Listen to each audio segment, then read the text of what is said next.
I'm Ken Baker with RMUcolonials.com, and we're back for the Coach Sal pregame show. And Coach Sal, you guys just came off of a 4-game road trip, 2-2 on the road trip, a couple of wins in the middle, sandwiched between a couple of losses. Let's go back to the Monmouth and LaSalle games. Team really hitting on all cylinders in those two games. And we felt really good after those ball games. We played really hard both games. Had a little adversity at the Monmouth game where Monmouth came back a little bit, and then we took a big run and closed out the game. So I was really, really happy with that because that's one thing we need to learn is to respond to adversity, and that shows maturity. So I thought very, very good. LaSalle game, we took that game over really, really quickly and maintained a really good lead. We played hard. Everybody played. Everybody got some really good minutes.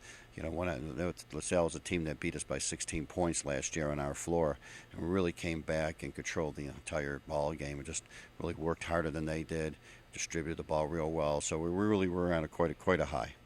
All right, and you touched on it a little bit. All five games you've had at least 8 players score. 4 games you've had 9 players score. In 2 games we've had 11 or more players score. What does that kind of depth do for you as a coach? Well, I think it helps us a great deal. When everybody gets involved on the court, everybody feels really good that they're really contributing on the court. Although I've always been an advocate that everybody contributes, no matter if you play or not, because you're there at practice preparing the team for our next opponent. But obviously, when a lot of people play and a number of people play, it also really does a great job for you as far as the team that you're playing, because they're not going to know who to guard. So you can't just look at Anna Nicky. You can't just go to say we've got to stop Asher Uvelli. There's a number of people that can score for us. So I think that really, really helps us, and really makes it kind of difficult for the opposing team. They can't just focus on one particular player. All right, now a little bit of a speed bump last night. You guys go to Youngstown State, a team picked to finish 4th in a very competitive Horizon League team. It was a little bit choppy and a bit of a speed bump. There's still some things you can learn out of a game like that. It's a very great environment. It's a very hostile environment at Youngstown State. The fans are really into the game. A bad call by the officials or so, that at least a call that they don't agree with might necessarily be a bad call. They'll boo us. When you're shooting free throws, they'll be booing you.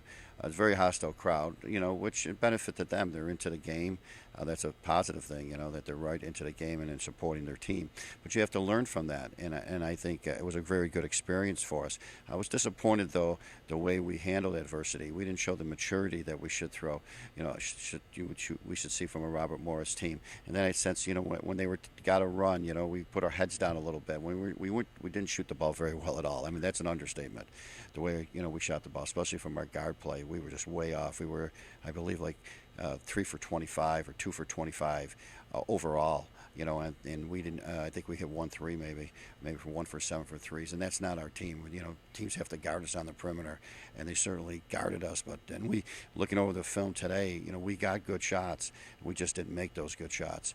But we let the way the officials were calling the game. We got a foul with the way that the game was called today, and I think that frustrated as well. So not just the shooting, but the way the game was being called, and that's the way the game is going to be called in today's day and age. That's the direction they're going, where there's really hardly any contact, especially on the ball. If you have any contact on the ball, it's going to be a foul, and we have to learn from that, and we have to play the way the officials are calling the game, and we didn't do that. All we did do was get frustrated. So I thought we took a step back, definitely took a step back in handling that type of thing, handling adversity, and then the rebounding.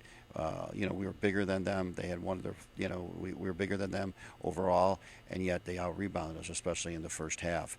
So adverse environment, we didn't have adversity at times during the game, not hitting our shots, not responding maturely, and playing along with the way the officials were calling the game, not rebounding the basketball, and we were still in the game. We were still in the game. So that tells me that we can do it. We definitely have the talent and the potential to do it. We just have to know. I think it's more upstairs, mentally, how we handle things. All right, one of the positives that I took out of the game, and I think something that we certainly can touch on, is your 4 post players. Megan Smith had one of her better games of the season. Leah Warmack came off the bench and performed well.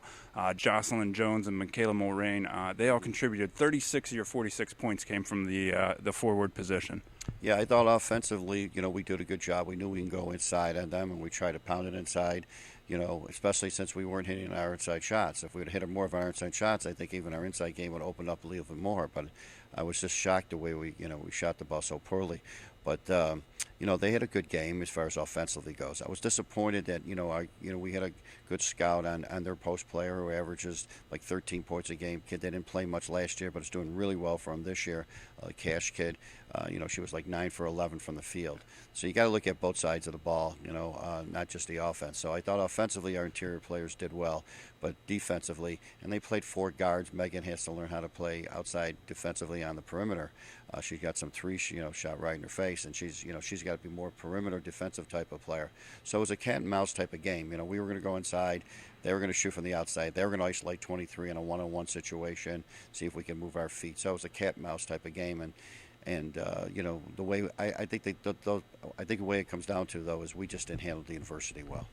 All right, now looking ahead, you have a Northern Kentucky team who you met last year, an up-and-coming team, very talented. I know you haven't had a whole lot of chance to look at film yet, but what are we going to see out of this Norse team on Sunday afternoon? They're a very good team. Look at who they've played. Very named schools. They've played Miami, Indiana State, Cincinnati, and Marquette, and they're 3-1. Okay, and so they are a very, very good team. This will be, a very challenging game for us, no question. They move the ball extremely well. All 5 of them contribute.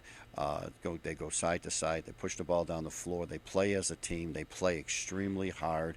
They've played against high-level competition, so they're a well-prepared team. Coming on our court is not going to be any problem for them. We're going to have to play our A game. There's no A plus game against this team, no question about it. I'm surprised that they're picked, 3rd or 4th or whatever, on the upper echelon of the horizon, the same, that Youngstown State is, because this is a team to be reckoned with. I definitely can see that. So we're going to have to come out, like I said, play our A plus game. All right. For RMUColonials.com, I'm Ken Baker. Thank you for your time today. Head coach Sal Buscaglia and the Colonials take on Northern Kentucky, just their second home game of the season, coming to you shortly.